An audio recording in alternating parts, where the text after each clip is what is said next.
when you're locked in a cage in the Haitian desert by 40 people who worship Satan, literally pray to a snake, yeah, you become religious. Tonight, a Metro Atlanta man allegedly kidnapped by a dangerous gang in Haiti. Locked behind a reinforced door, surrounded by barbed wire and guard dogs, miles away from any human civilization. 2 guys show up. We get walked down into this alley. There's 10 gang guys. And because now you think they're animals, they're gonna treat you like they're animals. I guess you never know how you're going to react until you're in that situation. Like, I'm trying to, what the fuck would I do? We are in a world where the views and clout are the most important currency in today's world. Whatever it is that I do, I have no fear of failure. I will succeed. With all these warlords and gang members that you meet, what do you learn from them? What I have learned is... What's up, guys, and welcome back to First Things First. We have Arab in the building, fresh from his recent kidnapping in Haiti. How are you doing? Great, feeling good, you know? Faked an entire kidnapping to the whole world, and now we're here doing fake podcasts about it. Why does everybody think that was faked? Bro, the concept is that people hate the word YouTuber so much. Yeah, like, I would never like to introduce myself as Mike, the YouTuber. Yeah, well, I don't mind, because I am a YouTuber. No, but yeah. But you really are like a legit YouTuber, top of the game YouTuber. Thank you. But the concept is that people hate the word YouTuber so much that, I mean, they'll hop on anything to hate it. They'll believe a kidnapper wanted by the FBI for $1 million, a Haitian warlord, over a YouTuber. You get what I'm saying? Yeah. That's why people think I faked it. And also, it's just jealousy. All it is jealousy. Whether you get hurt or whether you don't, it's still jealousy. These people are jealous that their lives suck, okay, that they don't have cool stories to tell. When I got out, people were like, okay, well, you said you have footage of it. No kidnapper would ever allow you to have footage. Well, okay, well, if I didn't have footage that I snuck inside, then you would have said I don't have footage. Yeah. You know what I mean? So it's like there's no way to please the haters. It's just part of becoming mainstream, So one thing I wanted to ask is your name. Okay, so where did that come from, and why don't you use your full real name? Is this for the purposes so that you don't get yourself in any trouble if people want to find you? Yeah, so I purposely kept my name off the internet for my parents' sake. I was a streamer at first, and I understood how much like doxing went into that, swatting houses, etc. So I was a pretty big streamer. You gotta break that down. I don't know what that means. You know what swatting is? No. So swatting's a thing that they do where people will find your information. They'll call the police station, okay, under you know, an untraceable number. They'll call the police station and they'll say that there's this person in this house who's holding somebody at hostage at gunpoint, and they'll basically call SWAT. The police has no, the only thing they're allowed to do there, they can't call you. They have to send the entire SWAT team. So they'll send the entire SWAT team to your house while you're live streaming. And they'll pull up on you while you're live streaming, you know, tell you to get on your knees and shit. Like they'll just break into your door. So they do that to streamers, big streamers. That's a common thing because it's such like a, you know, dark web world, which, by the way, if you're watching and you're part of that underworld, you know, I'm an ally, you know. My Instagram username is 4 letters, boys. I'm an ally, you know. You don't get that without knowing somebody, all right? Don't touch me, please.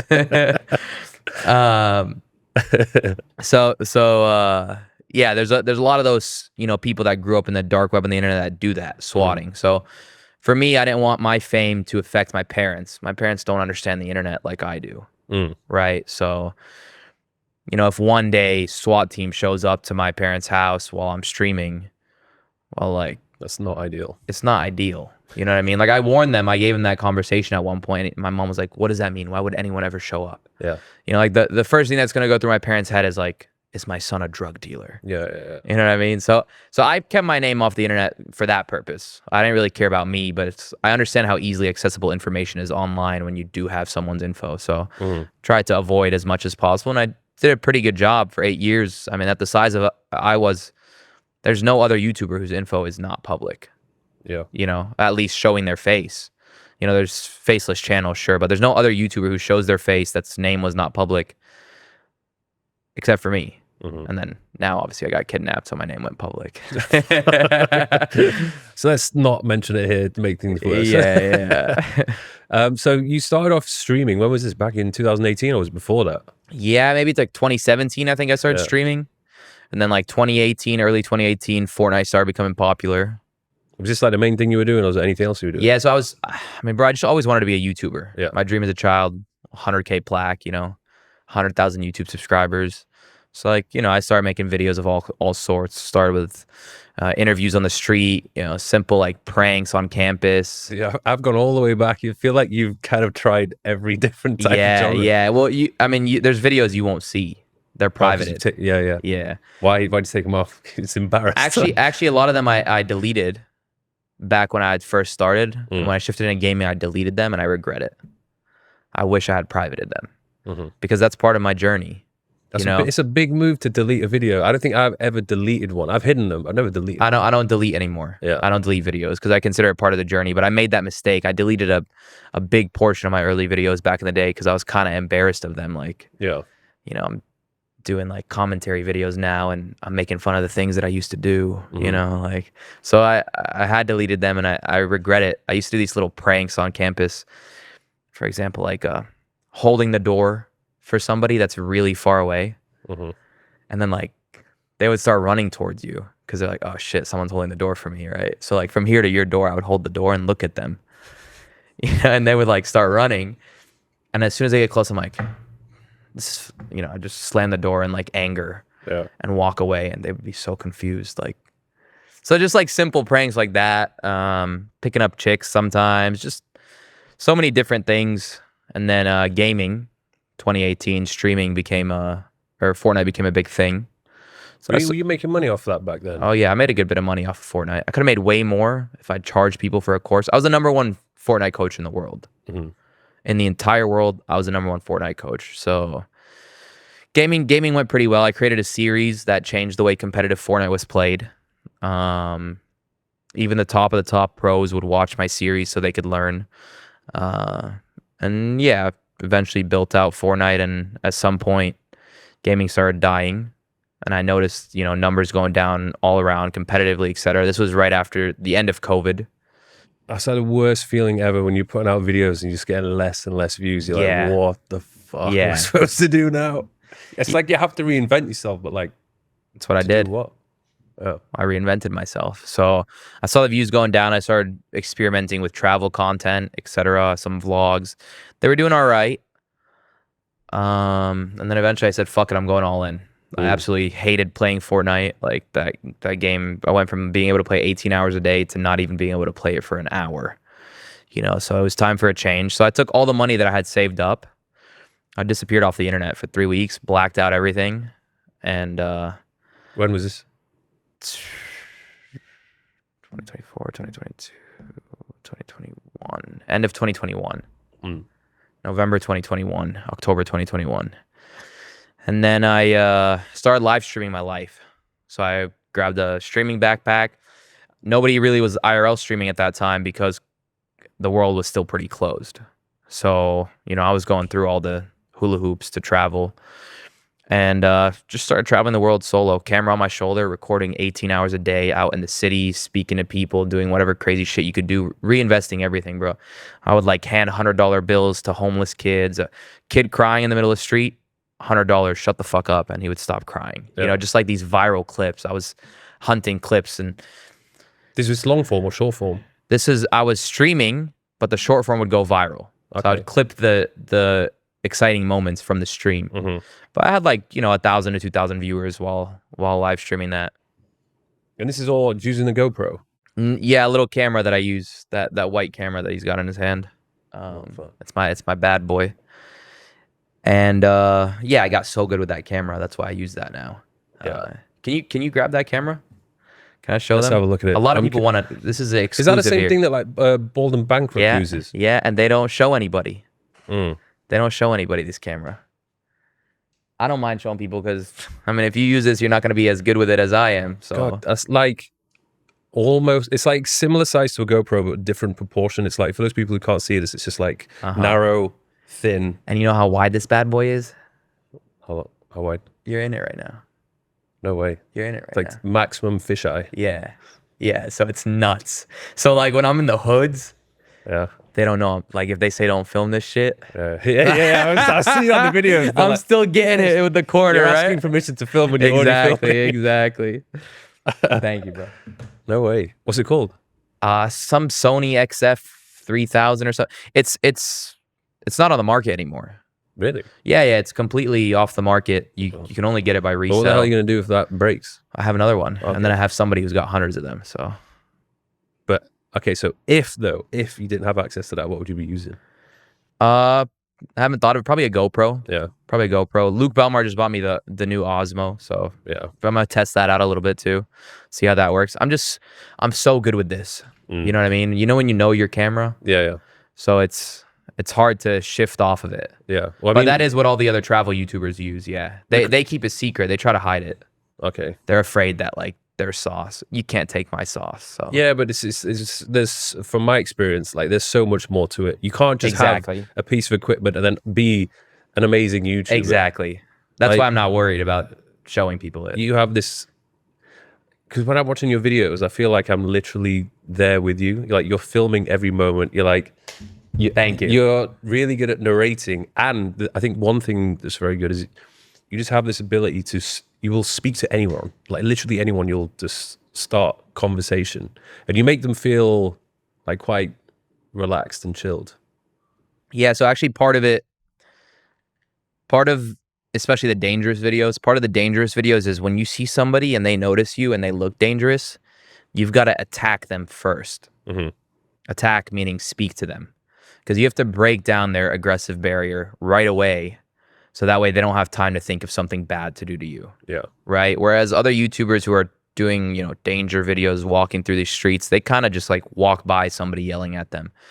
And in my head, it's like, okay, well, this guy, I've got his attention now. Let me speak to him, show him that I'm not a threat.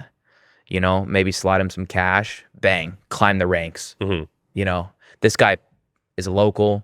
He's yelling at me, meaning he's in some sort of position of power to be speaking to some random dude here, or he knows who the stranger is. Yeah. Right. So that means he knows this area. If I target this guy, I'm able to climb the ranks of this place within a day. You know what I mean? So Well, I think as well, like when you're in these places, you need something small and not intimidating.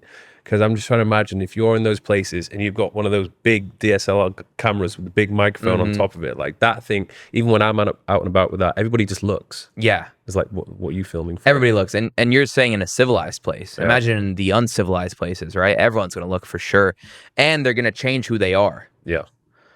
That beauty right there lets me get who they really are, right? It captures the raw. They forget about it. Yeah. So what was going through your mind? I think it was the start of 2023. There was a caption on Instagram where you said, "If I fail in 2023, there is no longer an Arab." yeah. So you saw that caption. Was that at the end of the year I posted that? I think it was towards the end, and I was reminiscing on the year. I just got chills when you said that. Yeah, so I had spent 2020, end of 2021 and 2022 live streaming, and it was paying the bills, but it wasn't sending me where I wanted to be.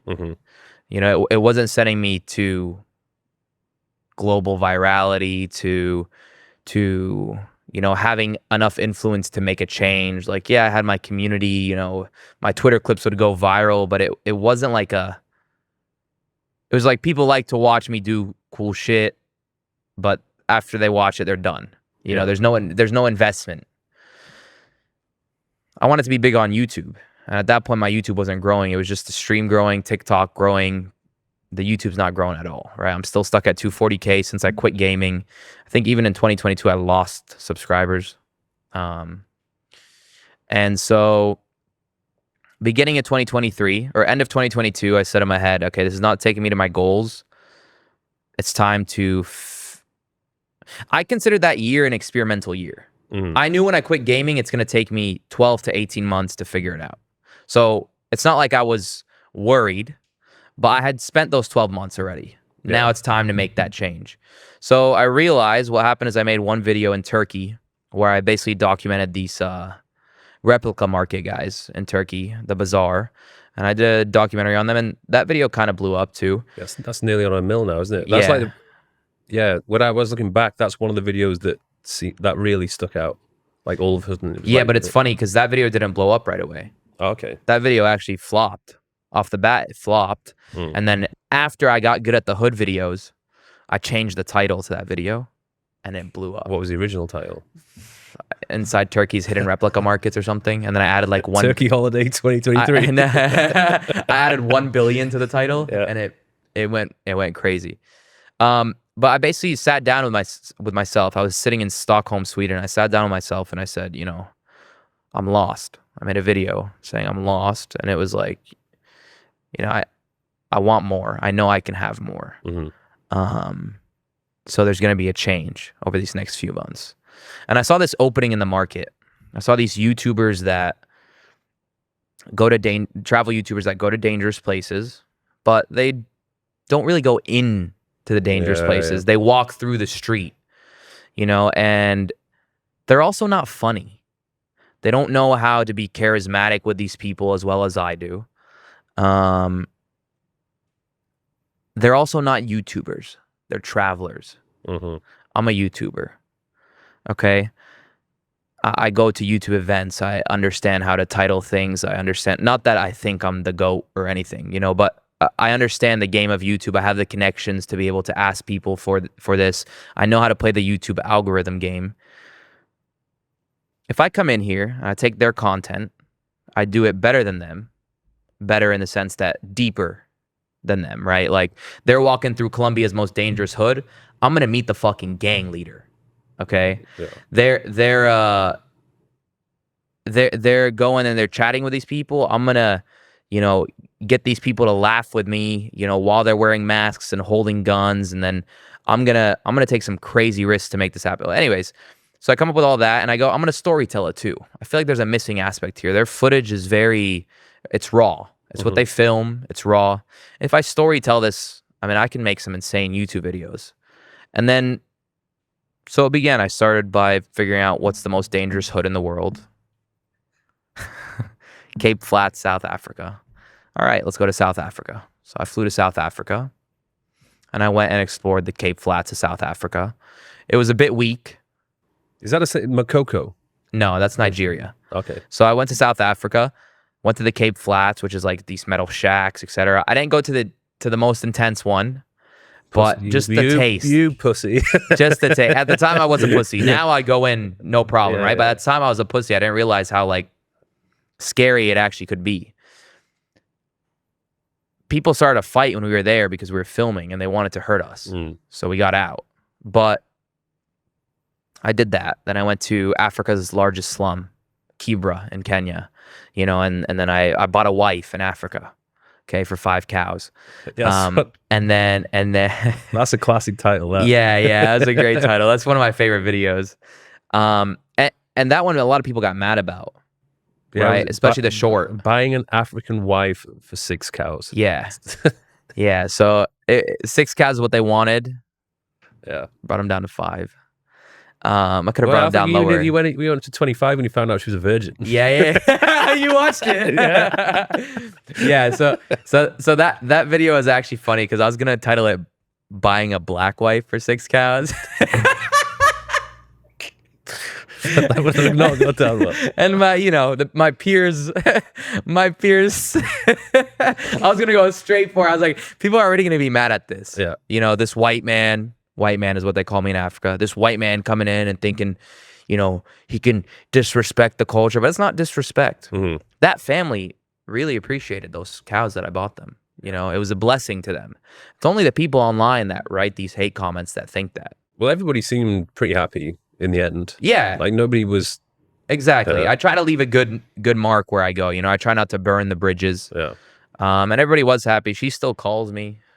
I was going to ask. I don't answer. She still she still calls me. Oh, damn. Yeah. Bro, it's crazy. But why though? Because did she actually... She wants a U.S. passport. Does she like you though? Or is she really after that green card? Does she like me? You know what I mean? Like, what are the questions that we're asking here? Like me enough to get married within 12 hours of meeting? You never know. You're quite good at rizzing up the girls. I do know. I do know. Where's my passport? No, they knew. I told the brother. I said, look, I'm not going to marry your sister, but I still want to bring the cows and make them think I'm getting married up until the moment I tell them. Is that cool? He's like, yeah, they'll love it. You know, so he was in on it. And in my head, it's like no other YouTuber will ever be able to buy a wife for 5 cows. Yeah. Just, I'm doing it. I'm doing it. I'm going to the desert. I'm renting a truck. I'm buying cows, and we're doing this right now. And I even extended my trip in Kenya for it. Yeah. You know, so. That was cool. I thought it was like quite wholesome. And it's just weird. It didn't feel like there was a camera there. The beauty of that small camera. It sacrifices quality and audio quality here and there. Yeah, but it's worth people it. don't care. Yeah. As long as it's good enough. Yeah, I agree. It's worth it. Yeah. For the rawness of it, right? So then Makoko, that Nigerian slum, that was a crazy slum. That video should have been 10 million views. Yeah. But it got age restricted. Oh. I had 300K subs. It got like 600K views in 2 days. Going nuclear straight up. Bang. Flatline. It's mad how YouTube can do that. Mad, bro. Did they give you a reason as to what specifically went against their guidelines? I've gotten good at telling what it is now. At the moment, it was us smoking weed. But I didn't say it was whatever weed. the fuck that was. I didn't say it. Yeah. I shouldn't have done that. I realized afterwards, but like part of getting there, you know, part of getting there is you gotta. Now, if I ever go, I bring the finest joint that you can buy in the country as a currency. It's a safety. Because like, yeah, you can slide them cash, but if you pull out a joint that nobody can access, in the hood, whatever you want. Yeah, because that place in particular already has a cash problem. Like when you said you went to the airport, you couldn't even get any cash out. Yeah, no, I couldn't. You watched a lot of videos. Holy shit, Mike does his research, guys. How much did you pay that guy that gave you like the VIP experience? The one of you had the yellow T-shirt. The guy in the yellow T-shirt? Yeah, not much. Like $150, not even. I think. And he was like ready to die. Considering everything I paid, plus what I paid them, we only paid them like $80, I think. If I'm not mistaken, I think it was literally only that much. It cracks me always when one of the guys on the street saw you and then just like, oh, he looks like one of my scam victims. Yeah. That was a good video, bro. I want to go back to that place, but that place it's another world. It opens your perspective to how impoverished the world actually. When you're on a boat, bro, like you look here in Dubai, there's yachts outside, clean water, you know, whatever. Did it stink? It looked like it stank. Not as bad as India.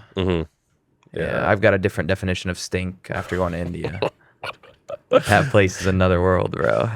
So you did Africa. Where did you go after that? Brazil. Oh, Brazil was after Africa. Brazil's always a classic choice to go if you want to be around some danger. Oh, Brazil's amazing, bro. I love that country. I've been to Rio before in 2018 for the carnival. Most beautiful women in the world. Yeah, but I didn't feel like I was in danger ever. Nah, you don't feel like you're in danger. Because when I was, you got the guys, the army guys stood there with the big guns. Like, if anything's going to kick off, like the army. You don't feel like you're in danger in Brazil. Yeah. You know, maybe if you go to the favelas, you might feel a little bit, but I never feel in danger in Brazil. Yeah. Eu gosto Brasil. Muito gosto. Didn't you end up dating a Brazilian girl? Yeah, for a while.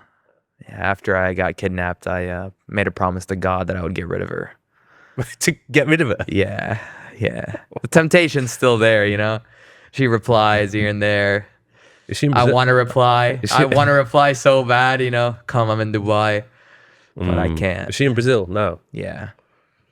It's just satanic, bro. Yeah. I've gotten much holier after the whole ordeal. You know, there's promises that I made to God while inside. So that was one of them. Like, does she offer me anything in the long run? Am I going to get married to her? No. You know, what does she offer me? Great sex? Not that I would ever do that before marriage, but you know what I mean? So it's like, is she a positive force in my life in the long run? No, she's great fun. You know, she's great for videos.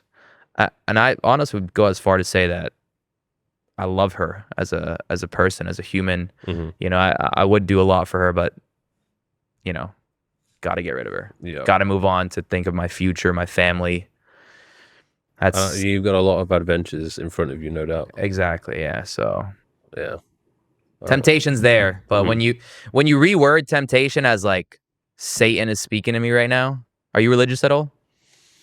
Not so much, but I believe there's something going on beyond what we can see. Yeah, well, if reality. you're locked in a cage, I would say I'm more spiritual than religious. you believe there's like a God or no? Just spirits. I believe there's something cool, above like a us. spiritual realm. Yeah. Yeah. When you're locked in a cage in the Haitian desert by 40 people who worship Satan, literally pray to a snake, yeah, you become religious. Yeah. Yeah, you're gonna pray. Yeah, to I've God. heard some people say on podcasts, particularly there's a recent one with Rogan and Tucker was saying how there's good forces and evil forces in the world. Yeah. And they are influencing people. Well, I think it's pretty evident in the world right now. I mean, we have the gates of hell are open in America, and you're from London, Leeds, so it's the still UK. in England. Yeah. Yeah, you're from the UK. I mean, I don't know how political you get on this podcast, but I mean, they're putting rainbow flags over our country's flags. Yeah. You know what I mean? Like we have.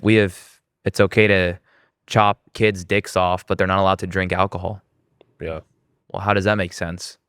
How is this less dangerous than that? Yeah. You know what I mean? How come a kid can't smoke a cigarette till 21, but at age 8, if his parents say he can't chop his penis off, then the government will take his kids away? That's how California is. It's fucked. So, to me, it's just Satan. That's how I see it. I've reworded my narrative. It's just Satan. Do you still class the U.S. as your home? I'm a proud American. Mm-hmm. I think America is the greatest country in the world when it focuses on America. But right now, America is not focusing on America. I think for the next 10 years, there's about to be a decade of very, very rough time in America. Whether that's going to be a revolution, which I feel is probably coming up very shortly here. I think if Biden wins, there's going to be a revolution from the conservatives. I think if they even let Trump win, okay, they're going to try to pull the Democrats are going to try to pull, not the Democrats, the elite that are running the country are going to try to pull something crazy, maybe like a blackout or something like that. I think America over these next 12 months is fucked. So do I class it as my home? I do class America as my home because I value free speech very heavily. I'm also all in on Rumble. Oh yeah. Yeah. I think Rumble is one of the leaders of free speech, and I think Telegram as well. Telegram as well. Yeah. Telegram and Rumble. And Rumble you can actually invest in publicly. That's the thing. So Rumble I'm all in on when it comes to stocks. Every month I I buy a few hundred shares. I think in 5-10 years that stock will be crazy because it'll be, I mean, now they have Rumble Cloud. By the way, I'm not paid by Rumble at all. Now they have Rumble Cloud, which is combating Amazon Web Services, which is one of like the only good cloud providers in the world for, websites, whatever, blah, blah. After they created Rumble Cloud, I'm like, fuck that. I'm all in on Rumble. Yeah. Yeah. Very quickly, guys, I want to give a special shout out to the official sponsor of the podcast, the Digital Playbook. This is something which I was working very hard upon towards the end of last year, and I'm happy to announce it is now finally available. This is something which I wish I had years ago when I was working as a personal trainer, stuck inside of a gym, and all I really wanted to do was travel the world and make money online. It'll teach you how to turn your passion, skill set, and hobby into an online money-making machine that'll give you all the financial and geographical freedom that you have always wanted. All the lessons which I've learned, all the mistakes which I've made, all the experience which I have gained, which has led me up to this point in time right now, is all inside of it. And of course, there's a private community full of like-minded individuals like myself who will be there to help each other and motivate you along your way. So if it sounds like something you're interested in, head over to thedigitalplaybook.net. and I'll see you on the inside. How are you able to monetize everything that you're doing at the moment? Because I mean, you're not exactly going to some of the most expensive places ever, but you need to make money, obviously, to yeah. So actually, the first few months of doing this danger content, first like 8 months, I've been doing it now for about 16 months. First 8 months, so half the time, I kept getting hit limited ads, age restricted. I mean, sometimes I would upload a whole episode and it would get age restricted before it even went up. So I couldn't even upload it. So I built my website, ArabUncut. So on ArabUncut, it used to be free. Just a website. You can come see everything that YouTube's not allowing me to put. because I would put it all on YouTube. Yeah. If YouTube would allow me to put it, I would put it all on YouTube. But they don't, right? I go to Brazil to the open drug markets in the middle of the street. I can't show that on YouTube. If I show it, I'm gonna get limited or age restricted, and I'm not gonna make money, right? Like that Brazil video is big because that Brazil video pays for 2 months of expenses. Yeah. Where if I don't get that monetized, what am I supposed to do? So I started my website. It was free, and I was tanking the cost of it. And then it got so big. My website within 4 months got 550,000 users. Verified, so not spam users, like they have to go to their email, put a code in, verified users, and it just started costing way too much money to run. So I put it behind a paywall, and then it's been behind a paywall for about 4 months now. How much is it at the moment? $9.99. It was $4.99 for the first month, and then it's just like, this is too cheap. Like the content that's on here, there's 70 plus videos of some of the most undocumented places in the world. Also, like, there's nobody else who's getting kidnapped by a Haitian warlord for content. You know what I mean? Like, or at least getting kidnapped and then thinking of content while inside. Yeah. Right? Like, you guys got to understand, when I'm locked in that cage, any moment I can get to sneak footage, I'm sneaking. There's 4 minutes of footage that we got inside. They didn't check my translator's backpack. He had like a small GoPro that he had hidden in there. We filmed on day 1, 3, and 5. I filmed everything inside. We even snuck a shot from outside, but he won't give me the footage. Fuck. So this Haiti trip, the whole purpose of it was to meet the guy who's running the joint barbecue. Exactly. Who's taken over the government, and he's like running the show. Exactly. And you somehow managed to wing it and get an interview with him. Yeah, well, I didn't wing it. So my fixer, the guy who was kidnapped with me, he's interviewed barbecue 6 times before. He's also taken other YouTubers as their tour guide throughout Haiti to the slums to interview these gang guys. He's done it before. Nobody's ever gotten hurt. You know what I mean? So I call him, you know, he says he's down, super stoked, you know, just like he would anybody else. And all the people that were supposed to go with him at that time, they canceled because there was a prison break, you know, a big 4,000 man prison break, canceled all flights to the country, etc. I was locked in, bro. I was already doing a Caribbean tour, you know, Jamaica, Dominican Republic. Well, I've done that Royal Caribbean tour. No, I didn't do a Royal Caribbean tour. I mean, like, I was touring the Caribbean, the islands, just by myself. And, oh, you went to that Haiti spot? Yeah, I went to Labadee. Oh, okay. So this was 2019 before COVID. Okay. I got invited to go, so like, fuck it, I'll go. It was like, I filmed a YouTube video. I actually did quite well. It was like, what's it like to go on a Royal Caribbean cruise? And the first stop was Haiti. But it's really weird because it's not the real Haiti. There's this tiny little segment of it, a little beach area with all this Royal Caribbean built, like shops and cafes and restaurants. So it looks beautiful, but it's all like fake Haiti. It's not the real Haiti. Yeah. You pull up there 7 a.m., you get to spend the whole day in this area, and then you go back at like 4 p.m. So everything is like, there's a big wall separating Labadee from the rest of Haiti. Exactly. Like the closest I got, we did a little kayak tour, and we went around the bay, and I got pretty close to the beach, and then you could like see like the ghetto and the slums, and it was just like, fuck. Yeah. Like, it looks real in there, man. So that's exactly what that is on that side. They've cut that off now. No, it's still there. No, but the Royal Caribbean, they ceased visiting Labadee. When I was there 1 month ago, after the prison break, they were still there. Really? Yeah. Oh, shit. I saw an article saying they'd stopped going. Fat Royal Caribbean cruise. Fuck. Just right there. It's in episode 1. It's up right now. You can even pull it up. But yeah, they were right there. Okay. People there, white. It was the only time I saw white people in Haiti. Damn. Up until after I was released. But yeah, so he set the interview. Fuck it, we're coming in. Oh shit, border's closed.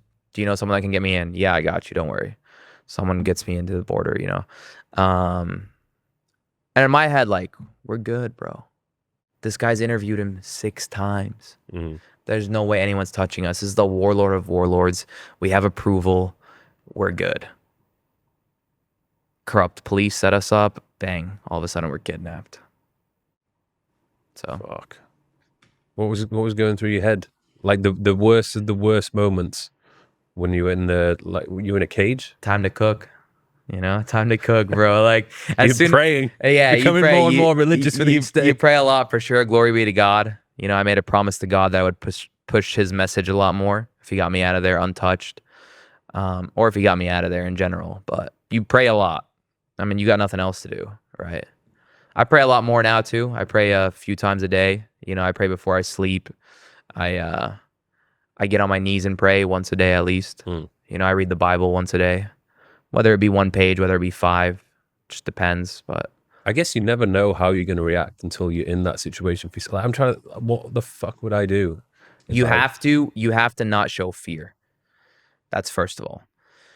You can't show fear to these guys because when you show fear, they think that you think they're animals. Okay? You're doing what everybody does to them, which is show fear. And because now you think they're animals, they're going to treat you like they're animals. So the first thing you got to do is not show fear. You have to show that you're as crazy as them, which is by not showing fear, okay, by cracking jokes, etc. And that's exactly what we did. And then from there, you know, they respected us to the most level of respect that you can give somebody you're kidnapping. But they respected us. I mean, there was even one moment where they're driving us into the desert. This is after being like locked in a room for 3.5 hours, sitting outside the room that we're locked in for 2.5 hours. They started driving us to the desert, and they go, you know, Blanc, we like you. Blanc means white. You know, Blanc, we like you. And I was like, if you like me, why are you kidnapping us? And they go, you know, if we didn't like you, you'd have a bag over your head and we'd be beating the shit out of you. And I was like, thanks for liking me. You know, I'll take it. He goes, yeah, okay, cool. So I understood from there, you know, they do like me, but they need their money. Yeah. You know, at the end of the day, this is their business. So I was kidnapped, and at any point things could go wrong, but we were playing a game of chess. You know, we're playing a game of mental gymnastics, toying around them. Even when we were kidnapped, I recorded videos that first day when they gave me my phone to send to my brother to call him for ransom.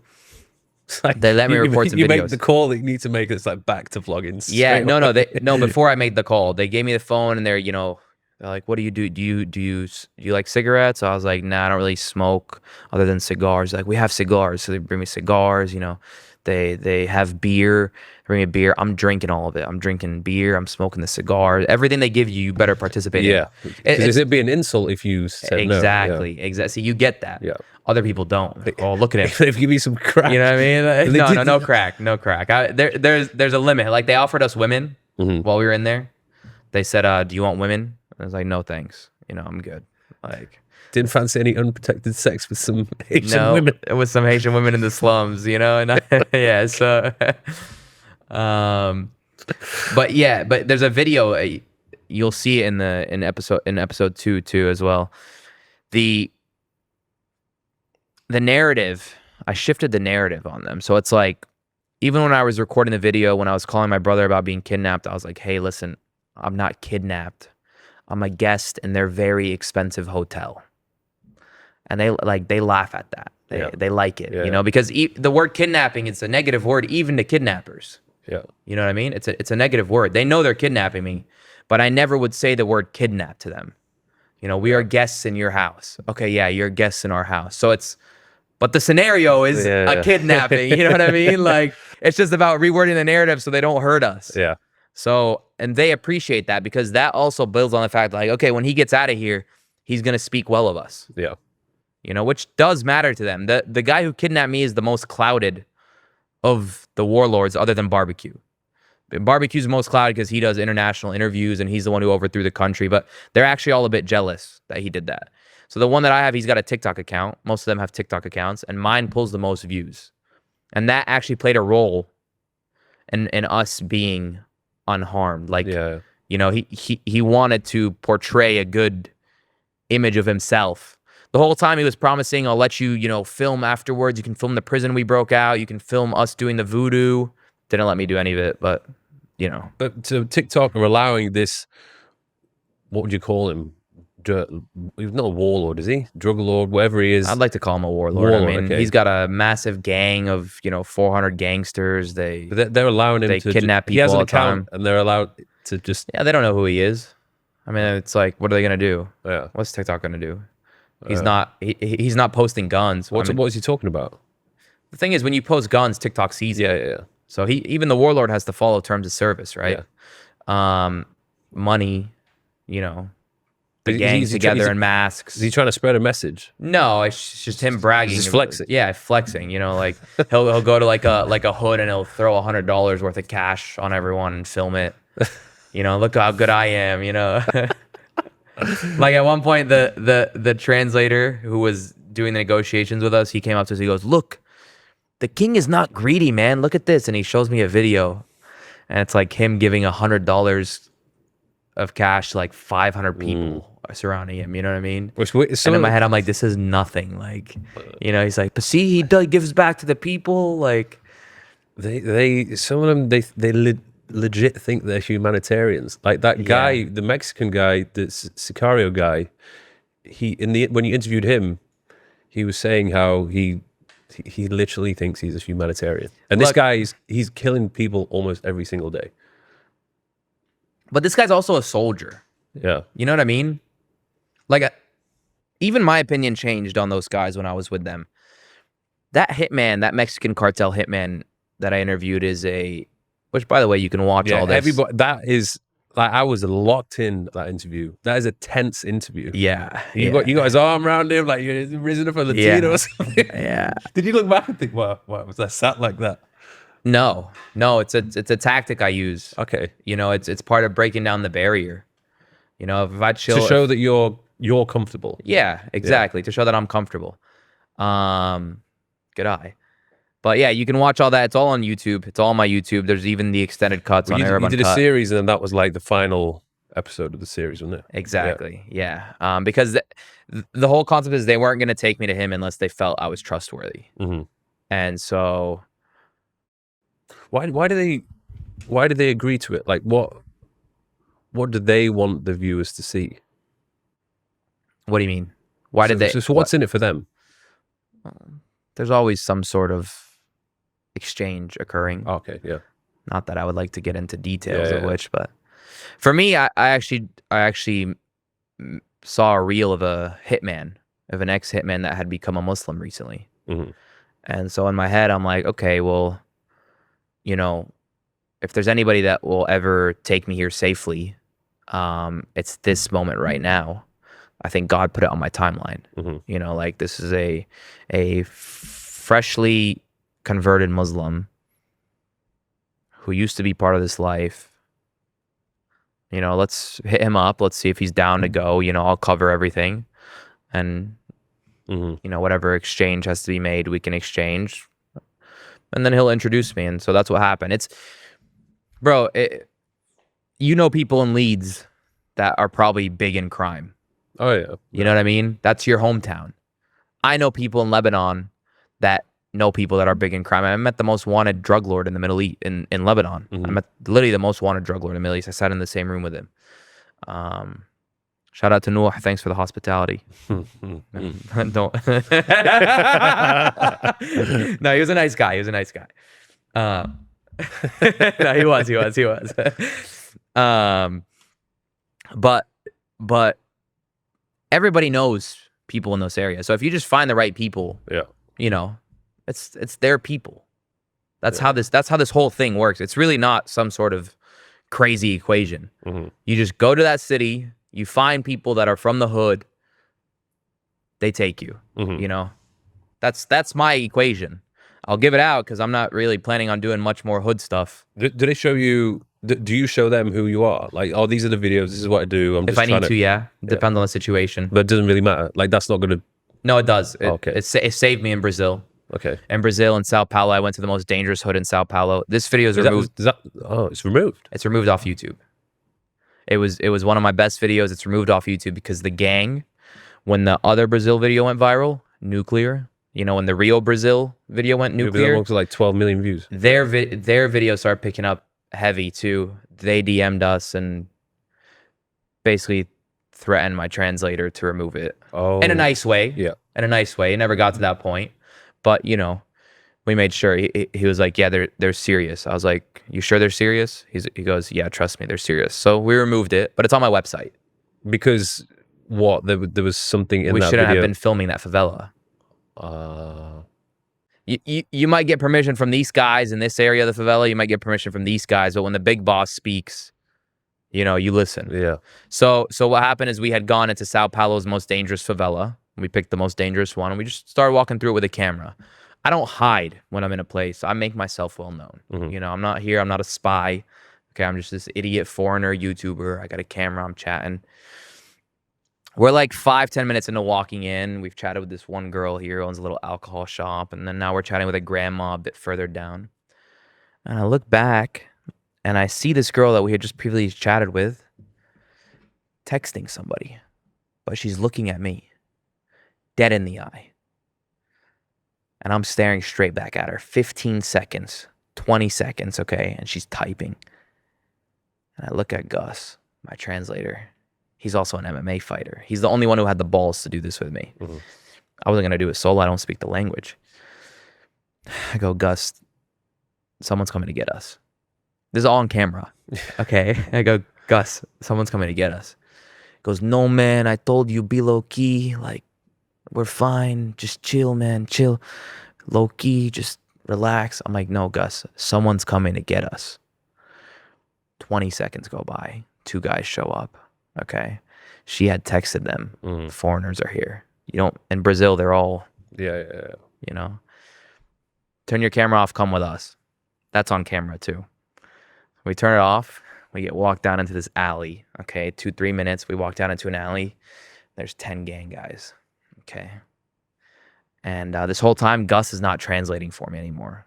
You know, like as we're walking, I'm like, what's happening? He goes, they want us to come, but I don't want to go with them. I'm like, Gus, just relax. We have to go with them. Yeah, like, You know, like we don't have an option. Like we're in there, favela.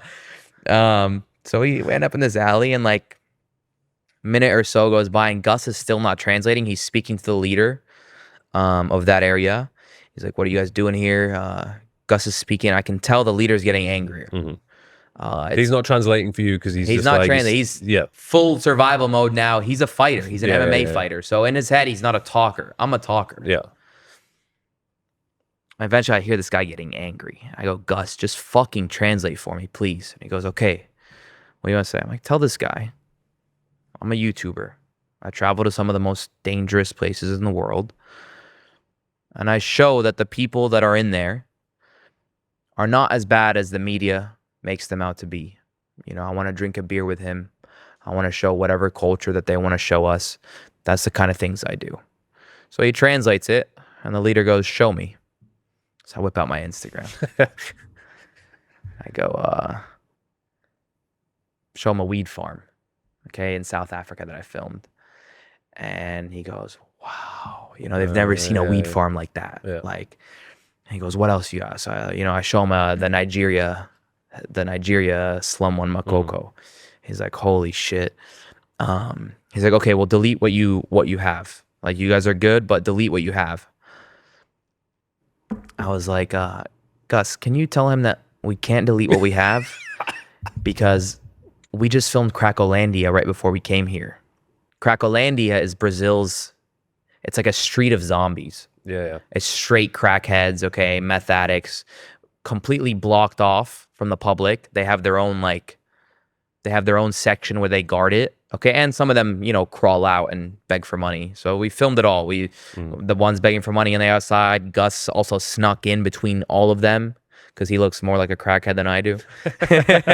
Snuck in between all of them, bro. Walked completely through it and captured it. And so I go, tell them we can't delete it because we just filmed Cracolandia. And they go, Cracolandia? Maluco. Você maluco. I mean, you're crazy. And he goes, okay, you guys can film whatever you want. And so they turn the camera on, you know, they start showing us their weed. Some dude accidentally shoots a gun behind us. Okay, he's like cleaning his gun in the fucking river. Some shit shoots a fish or something. I don't know. Right? While we're like smelling, all on camera. Yeah. And so because of that, you know, we had to end up deleting. We filmed the entire favela. We played soccer with the kids too. We met some other like dudes drinking, and they showed us the other part. It was pretty cool. It was a surreal experience. One of my best videos, but like I said, not on YouTube anymore because we had to remove it. It is on ArabUncut though. How many views was that on before you had to take It was at 600K. Yeah. It was 600K before we had to take it down. And there's another one we had to take down where I had a gun held up to my head in Egypt. Some dude pulls out a makeshift revolver and just puts it right here. Was that in Cairo? In Cairo, yeah. Cairo. The slums of Cairo. Yeah. Cairo is a pretty legit place. Yeah. You been? Fuck. I've been once to see the pyramids. I didn't want to stay there very long. I love Egypt. It's I've been to Hurghada. Oh, you've been to Hurghada? Same. Yeah. You went to one of the resorts? Yeah. Which one? It was oh god. Xanadu? No, this was so long ago. This is 2016. I can't even remember. My friend owns a resort down there. That's why I went to Hurghada. I went scuba diving. It's really good. Oh there. yeah, same. I did that over there too. But yeah, I did a day trip to the pyramids. You have to see the pyramids. Yeah. I think everybody has to see the pyramids once. Of course. It's like there's a spot that you go to the pyramids. It's not with the tour guys. You take a horse up to the hill and you see them from above. Yeah. Super dope. Yeah. Fuck. So like with all these warlords and gang members that you meet, what have you learned from them? Like, do you feel like they're more human than you originally thought they were? Yeah. Yes and no, because like I want to say that, but at the same time, at any moment, these guys can flip. Bang, bang, you know? It just comes down to how you treat them. When you treat somebody like an animal long enough, they'll become an animal. Okay? We see that happening with Palestine and Israel. Right? For centuries, these guys have fought each other. This is not just a 1950 thing. This is, I mean, before they just, I'm sure it's very biblical back to the beginning of time, you know, Israelites versus whatever. When you treat someone like an animal long enough, they will become an animal. Okay? It could be the most civilized person. If I throw you in a cage, okay, very civilized man, you know, you go to the gym, you take care of your health, you've got a nice place. If I throw you in a cage for 5 years, okay, and I treat you like an animal, your mentality will change because you need to survive in that atmosphere. So if you treat someone like a human, more often than not, you're going to get their human side. So don't get me wrong. At the same time, like a lot of these places I'm in, I'm getting rinsed. Like my pockets are getting rinsed. Like I know how to handle them. I got $2 bills here in this pocket. I slide it to people. You know, I know how to play the game, you know, as the foreigner. But what I have learned is human psychology. Just, you know, how to treat people like that. And how the danger in those hoods is not much danger than, I mean, these guys are savages, okay, in the poorest levels of society, but then you look at the richest levels of society, they're even worse savages, right? They're just doing it behind the barrier of technological advancement, right? It's like straight technological warfare. And they're killing tens of thousands of people. These guys are also killing people, but what? These guys are white and rich. These guys are darker and poor. Yeah. You know what I mean? That's a fair point. So, and a lot of these guys, I mean, the Mexican hitman guy, he told a story how he never wanted to get into it. He was kind of just forced into that scene, and then that's what he started doing. Imagine how I imagine a lot of these gangsters, drug dealers, they don't really have a choice. Yeah, I mean, everyone has a choice at the end of the day, but everyone is born with different cards, right? So, yes. That guy, I mean, he got caught up into it accidentally, sure. I would say the best solution to it is education. Education really will get you out of poverty. Not education like you would think of it, just school specifically, but educating yourself on so many different things in life, because that's something that nobody can take away from you. I learn that more and more as I get older, as I've spent more time around these people, that education is the most important thing you can have in your life. Yeah. Buy my course. I don't have a course. I do that. Buy his course. What's are you gonna continue to do these videos? Like, where's this gonna end up? Yeah. So here's the thing. There's still so many countries like Yemen, Libya, Somalia, because I want to hit every country in the world, that I can do that, hold that danger title, but I'm done with gangs. Okay. You know, I don't need to be hunting gangs anymore. What am I going to do? One up being kidnapped by a Haitian warlord during the most dangerous time in the country's... could become one. Whoa. Now you're on to something. And then sell a course on how to become a warlord. Okay, that's great. I'm also now... I mean, I went worldwide news with that, right? So it's got a much bigger target on my back now, that if I continue doing this, one, when I go to another gang in some other country, what's stopping them from kidnapping me for an easy, whatever, tens of thousands of dollars, right? What's stopping them? I mean, do they want to be nice? That's what you're banking on, the fact that they want to be nice. These guys that steal, you know what I mean? So... If when you say you don't want to do the gang stuff, but would you still want to do the dangerous stuff or the unusual stuff? Unusual. Yeah. I want to do unusual stuff still.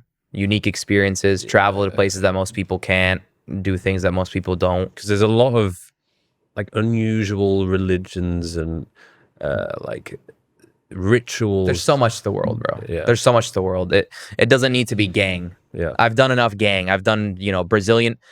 That Brazilian video I did, no journalist has ever done what I did in Brazil. Not a single journalist has gone that deep and shown real favela life like I did. Okay, that's why I did so well. It's 12 mil on my channel. Another, you know, few streamers in Brazil stole it. They've got a combined 5 mil on theirs. I have a Portuguese channel where we dubbed it. It's almost at 5 mil now. You know what I mean? So that's a nuclear video in Brazil. Man, you'll be famous now when you go to Brazil. I love Brazil, bro. I have a Portuguese channel. Yeah. I love that country. Oh. I mean, like, where... Mulheres brasileiras. What's your favorite place in Brazil? Rio. Rio, yeah. I've been around a few places in Brazil, and Rio, it's just the most beautiful women. There's a lot of Brazilians here in Dubai, and they just have like such good energy. Oh. They're always the first ones to get the party started. Their energy is so good. Yeah. Yeah.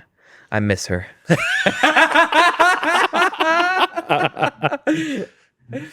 Yeah, I've had a couple of relationships with Brazilians. They're passionate, feisty. Yeah, but it's like they argue to argue. Yeah. Oh yeah. They just argue to argue, which I don't do. I don't got time for that shit. Yeah. You know, that's one of the biggest turnoffs for me. It's just like, okay, well, I'm clearly doing everything else you like correctly. You know, I'm taking care of everything. I'm being the man here. But then there's just something so simple. You just want to argue to say you're independent. So true, man. Like that. Whatever, leave that. Fuck. Same with yours? Oh, okay, yeah. Okay. It's like, hang on, like, why? You just want to argue. You just want to have a fight about something. Yeah. That's the fucking last thing that I need in my life. And they won't get rid of it. No. You can't change them. That's part of their culture. It's what they do. Yeah. But the finest women in the world, great, amazing. I have a question for you guys. Do you take supplements? And if you do you really know what supplements you should be taking? You see, this is a problem I had for years. I would walk into a supplement store, I would buy loads of random bottles of supplements and just pop pills every day, hoping for the best. But in reality, I had no idea whether or not I should be consuming these supplements. That is where Bionic came into the picture and solved that problem. You see, I've been working with Bionic for the past couple of years, and since 2021, I've been getting my blood work done with them every 3 to 4 months. And based on that blood work, they send it off to get analyzed, and then they put together a very specific customized formula for me, which will last me for 3 to 4 months until I get my next blood work done. And honestly, it's been an absolute game changer for me. They also offer another product called Bionic Go, where all you need to do is go onto the website, fill in questionnaire, and then based on that questionnaire, they can give you your customized supplements. So if that sounds like something that would be of interest, which I highly recommend, go onto the website, bionic.com, and you can use the link in my description to get a nice little discount on your first order. I need to check out that area, Venezuela, Colombia, Costa Rica. Yeah, I'm gonna do that eventually too. I mean, if you ever go and you want somebody to go with, I'll come through. Don't know if you're the best travel partner from what I've seen. Don't. There's this one adventure I want to do in Colombia that there's a Pablo Escobar abandoned casino that you can helicopter to. It's not like a tour. We'll have to get, but I have a connect helicopter to an abandoned casino of Pablo Escobar's. Like, that's pretty cool. They're the best things. That's like when I'm traveling now and having those unique experiences. That, in my opinion, that's what life's all about. And also, that's not fair to say that I'm not the best travel partner, because when you've been to 60 plus countries hunting the gang leaders, Yeah. you know what I mean? Like, we all knew it would happen. Yeah. With all due respect, you know, untouched. Yeah. This guy tortures people. This guy has slaughtered people. You know what I mean? Like, there's videos of this guy beheading people and then cutting their eyeballs out. Yeah. And I'm untouched. With all due respect, I am the best travel partner. Yeah. If any shit goes down, I'll just let you do the talking. There you go. I wonder if they saw me, like if I was walking around like some cargo pants and a vest, some shades on, would I get mistaken for some sort of fucking dealer? And like, would I get shot? I feel like I'd be a target. Like, I'm not fitting in around those places. Yeah, you're definitely not fitting as well as I do. Yeah. But you got some tan to you. I mean, you look darker, but you still look white. Yeah. Like I got the blue eyes. I do have the right complexion for it, right? Mm-hmm. Yeah, you do have the blue eyes too. I have the right complexion for it. Like in India, they think I'm Indian. In Mexico, they think I'm Mexican. You know what I mean? I fit in different places, so it works out well for me. Chameleon. Yeah. I tell you where I need to go though, which I'm curious about. I've just come back from Japan. I want to know more about the Yakuza. Yeah. And I feel like they're more, obviously they're probably savages, but they're more civilized. Elegant savages. Yeah. So that could be like a less dangerous one, maybe. Yeah. Yeah, I think so. I told myself I would stop, but Yakuza I was always interested in too. I know this one spot far out of Tokyo where they hang out that a friend told me about. And they're very friendly. Like they'll invite you, if you're a foreigner, they'll invite you to go to a hot spring with them. Yeah. You just go, imagine chilling in a hot spring with the Yakuza. Like, Yeah. that's such a sick story. I imagine they probably throw the dopest parties as well. Like so we went to, it wasn't really an underground meetup. Like, you know, they have all the car meetups. Yeah. We went to That's real. It's not just Tokyo Drift. No, that's real. But it's like, it's quite mainstream. We managed to find a guy who he has his own custom car. There's two guys had their own custom cars, and we just paid him a bit of money, gave us a tour, and then showed us like the car park where they all meet up every Friday night, Saturday night, and I think Sunday daytime. And pretty much anyone's allowed to go. But then they also do these more underground ones, That'd which be less sick. people know about. And then My thing is like, I'll document anything exclusive. Right? The whole concept of what I was doing before wasn't just to document gang lords. It's that nobody else can do this. yeah, There's no other person on YouTube doing this. Even the Varanasi place I went in India, the first video you saw of mine, other people have went, but they haven't gone as deep as I did because they're afraid of being canceled. I don't give a fuck. I'm just here to document reality. You know what I mean? Like, I don't care about being canceled. What is that? What does that mean? Random people that live in their mom's basement, you know, gonna type hate on my channel and then scroll on to the next one and type more hate. I don't give a fuck about them. yeah. You know, when I went to Varanasi, guy tells me I can't film. Okay, but what if I slide you some cash? Yeah. Okay, sir, come in. You know, like, you just gotta know how to speak their language. Yeah. So, Apart from the Haiti experience, when else did you feel like, oh my God, cartel. Mexico? Mexican Cartel Yeah. was scarier than the Haiti experience. It was scarier. Scarier than the Haiti experience. Why? Well, the Haiti experience, I knew that we had already like talked our way to being decent enough. They just want their money. There was a couple scary moments, sure. Like they pulled out guns on us a few times in the Haiti experience, but in Mexico, like there was an actual hit on us. Yeah. So that was scary as fuck. Yeah. You know what I mean? Fuck. I don't know how powerful these guys are. What does a hit mean? What does a hit mean on you when you're in Mexico? Yeah. Do they know where you are at all times? Like, how connected are they? Do they have somebody in the phone companies that can track your location? How many of these people on the street are working with them? You know what I mean? I don't know I don't know shit about Mexico. I'm just there trying to document some hitman and daily life of the gangsters, you know? Those guys, I guess all of them really, they seem like so unpredictable and on edge, and within a second they can flip. They're always on edge. I've never been in those situations, but I've been at like after parties or whatever with the wrong people, like actual like drug dealers or gangsters who they've been sniffing loads of coke and they're drunk and they're like, they'll be nice to you, but if you like don't laugh or you laugh too much or you make a joke back and they don't take it well, I fucking You hate gotta that. know. You gotta know how to crack Nowadays, a right joke. if I go to, obviously here's fine, but if you go to the wrong after parties in the wrong places, like I don't even want to be there anymore. Like, I don't even like partying anymore. I'm sick of partying. I'm on like such a mission, just being the best YouTuber there is right now. Yeah, travel YouTuber. Yeah, you know. Yeah, you haven't really got room to be partying. But I don't enjoy it. I don't enjoy it anymore. Never really did enjoy partying, to be honest. I'm more of a talker. I like shisha lounges. You know, I like a nice rooftop with good music, good company. Just sip a little, not get hammered, and you know, be at a club, and then it's all women trying to get fucked by, you know. You get it. Yeah. How did you stay on top of like your health and wellness when you were traveling? Because I don't think I ever saw you like eating too much. Yeah, I work out at least like 4 or 5 times a week. Push-ups, stretches. This is whilst you were in all these mad places. Yeah. I still work out. Yeah. I try to keep the working out, unless like except Mexico. Like Mexico, I didn't work out. I just 4 days of straight shitting yourself. Yeah, just straight filming and being locked in a character. But like even in Haiti, while kidnapped, worked out every day. You know what I mean? I don't know how long I'm gonna be in here. It could be 2 months. This guy kidnaps people up to 3 months. You know, like I could be in here from 2 weeks to 3 months. We're definitely not getting out the first week, because if you give them all the money they want the first week, they're just gonna ask for more. They're like, oh, we get more. Look how fast they got it. You know.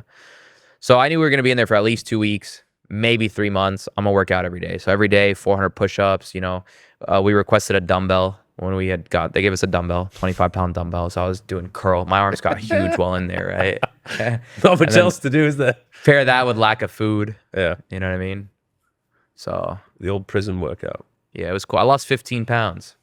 Fuck, man. Yeah. So guys, if you want to lose weight, just go get kidnapped. Bro, if they kept me in there for another 2.5 weeks, I would have been shredded, bro. Mike would have been buying my course. Do you, at this point now, do you fear death? Nah, the only thing I fear is God. Yeah. I fear God. I don't fear death. I fear having not lived a holy life. Look, I have my temptations. I love women. You know, I that's my biggest vice. And not paid. Let's be clear here. Just I enjoy the game. Yeah. I enjoy spitting, you know, knowing that the speaking is doing what it does. And even that I stopped myself. Like I go to DM a chick, I'm scrolling Instagram, you know, I see a reel. I'm like, damn, this chick's hot. She's in Dubai. It doesn't look like she's one of those, like, you know, money chicks. Let me DM her. Yeah, she's got a small following. I got some clout. This is gonna be easy. And I'm like, you know, and then I'm staring. I'm like I could do this, or I could keep scrolling and forget about her. But it's difficult when Scroll. There's another girl that's going to pop up 2 reels later. You just click off eventually. My reels have gotten a bit cleaner. My algorithm's a bit cleaner than yours, maybe. I've actively the worst thing is though, ones. like when some of my friends send me DMs and then you open the DM and just the fact that you've opened it and spent a bit of time on this post. Maybe you need new friends, bro. Maybe you need friends that aren't sending you nice girls. Well, like, look, you got a lot more temptations than me. You know, you're in the fitness space. You know, you're a famous fitness guy. It's a lot easier for you to, you know, get top quality talent. So your temptations must be another level. Yeah. So it's but don't think too crazy about it. Just know that you're probably going to hell.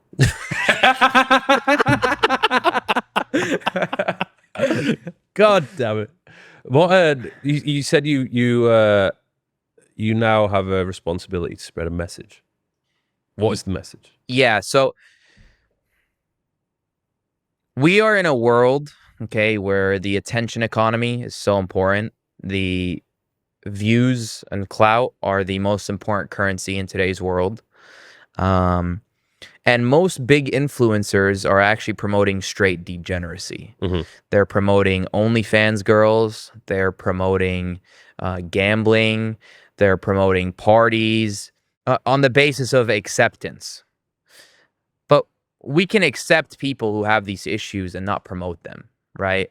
I don't see a gay guy and hate a gay guy. I have zero hate towards gay guys.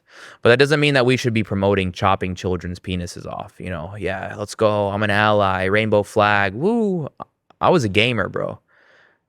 I was a gamer, and gaming for me back in the day was an escape where we would hop on after, you know, going through our whole day, doing our homework, doing everything in real life, and hang out with our friends and talk shit.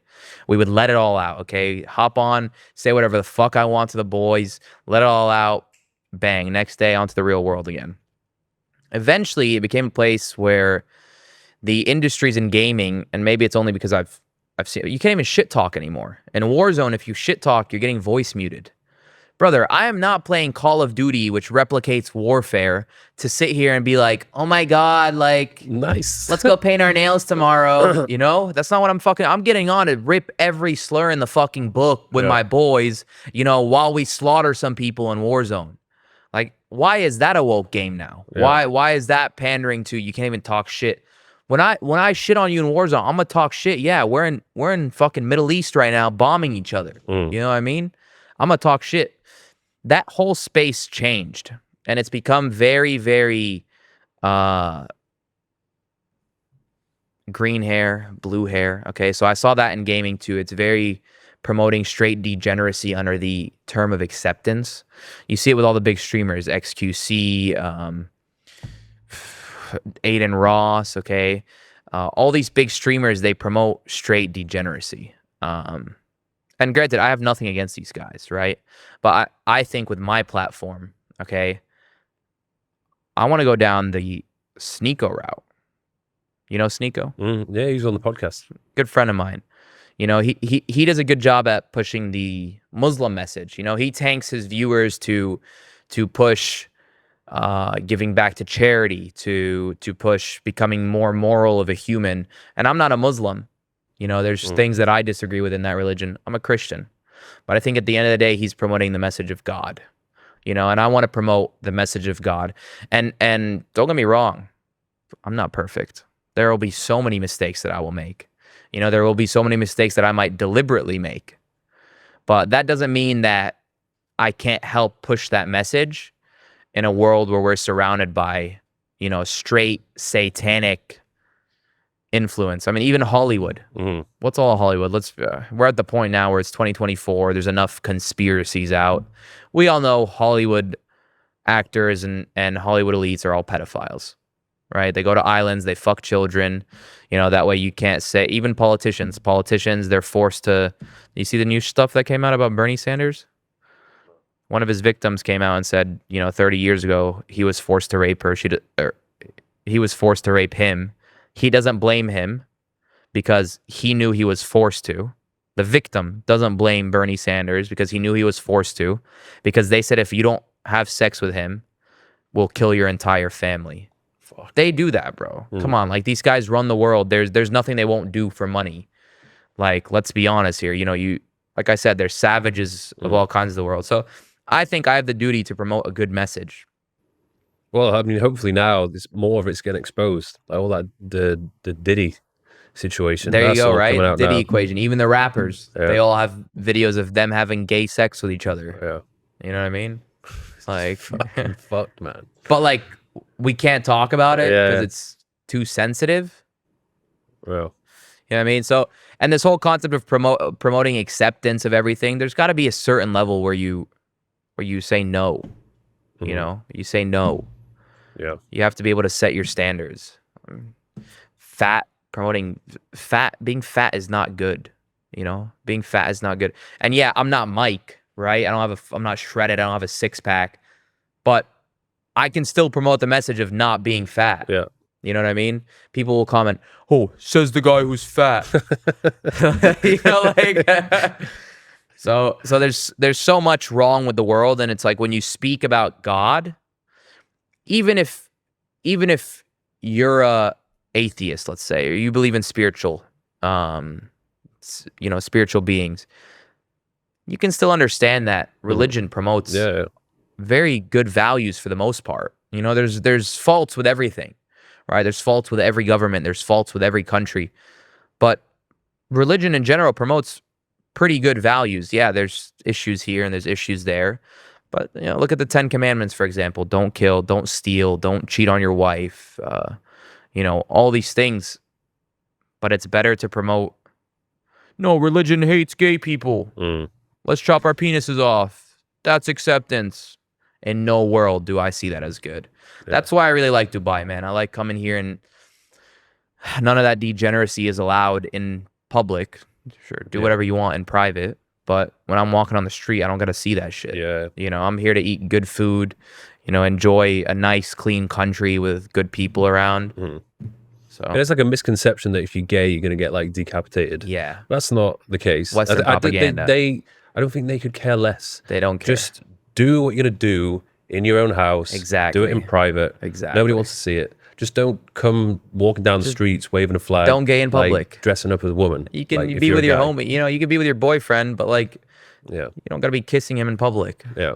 You know what I mean? You're not, even straight people aren't kissing in public in Dubai. You know what I mean? So Qatar was getting a load of flack because it was banning. It was just saying, don't whip out the rainbow flag. But their speaker was good. Yeah. Their Qatar speaker, he was really good. Did you watch that during the World Cup? No. Oh, he had a good speech because they asked him about that. He said, what happens if you're gay? He was like, there's a misconception you guys don't understand. We just don't want people promoting all this stuff in the middle of the street. You could be what you want. We don't care. So, yeah, that's the message. You're saying what kind of message you want to push. I do want to start pushing more of God. I'm not a priest. I don't want to be some priest. You know what I mean? But do you feel like because the danger and gang videos have done so well, it's like you feel like, damn, I kind of need to keep doing that because that's what's going to pull in the views? Or are you confident that you can kind of reinvent yourself once again to do something different, which is still going to be like, oh yeah, this is still sick. Nobody else is doing it. When you know you're him, yeah, you can do anything. Yeah. Are there going to be hurdles? There's always going to be hurdles. Right? But I've now done it in 3 different niches. I've done gaming, I've done travel streaming, I've done travel vlogs, and I've dominated all of them. You know what I mean? So whatever it is that I do, I have no fear of failure. I will succeed. No matter how long it takes, I will succeed. Granted, I'm not done with danger. There still will be dangers. Fucking Yemen, you know what I mean? Somalia, North Korea, China, even some people consider danger. Russia. North Korea would be a banger. Bro, I got the whole world to hit, you know, and people aren't watching me just for gangs. It's becoming very saturated, the gang hood videos, because everyone's starting to do it. You don't see it on your feed. I see it on my feed because I do these kind of videos. All these small YouTubers are starting to pick this up because it's the next trend. I'm on to the next, bro. I'm on to the next. I think I've seen one guy do it. It's a white guy. I don't know his name, but I think he's pulling in some views. But yeah, Tommy G. I think so. I did a video with him too. Yeah. Cool guy. He's actually one of my favorite YouTubers that I've met. I was going to ask you, who do you actually rate and respect? Tommy G. I respect Tommy G a lot. Why? He's a family man. Okay, he cares about his wife and his son. His team that he's surrounded himself with are very intelligent and well respectable people. You know, they read philosophy. When you speak to them, it doesn't feel like I'm speaking to these degenerate LA YouTubers. Yeah. It feels like I'm speaking to somebody who values his work and is well respected. So Tommy G, one of my favorite YouTubers. Other than that, I mean, there's just so many names of influencers you come into your mind. Like I met this one fitness YouTuber, Mike Thurston. I've been watching his videos for a long time, and he's got that that bionic. He's got bionic. That supplement, and his course. Oh, I read his course once a day, every day. I wake up, I read his course, and then I read the Bible. You got the course. I read the Bible after I read his course. That was the reason why the video got 12 million views after you got the course. Oh, because I bought his course? Yeah. It was because I subscribed to ArabUncut. That's where I got the... How big is your team, by the way? Because I feel like you do... 10, 12 people? Yeah. 10, 12 people. But when you travel, it's you and... Just me. It's just you. Solo. Damn. Yeah, it's Yeah, the but you- easiest. It's the least risk to go solo. Some dangerous places I go with a friend. Look, But you don't go with security because you said the security intimidates people. security intimidates people. Yeah. You can't go with security. Yeah. You got to go with your life on the risk. That's the only way to get this kind of content. Yeah. You walk in with security now. Who is this? Mm. Why is he coming in here with security? Yeah. What's security gonna do? Yeah. In a favela One surrounded by man 20 versus the gangsters? fucking The 20 fuck is security gonna do? Yeah. What do the rest of the team do? They help with editing. Editors. Yeah. So you get a content, you give it to them, they piece it together, upload, I get the content, I give it to them, they cut it for me. and then you go through. You have the final. I go through, I grab the cut. If anything's missing, I re-add it in. I write the story. Yeah. Because the story is from my perspective, right? I'm Yeah. telling a story in my videos. So the story is from my perspective. I write the story, and give it back to them. They piece it together. They add music.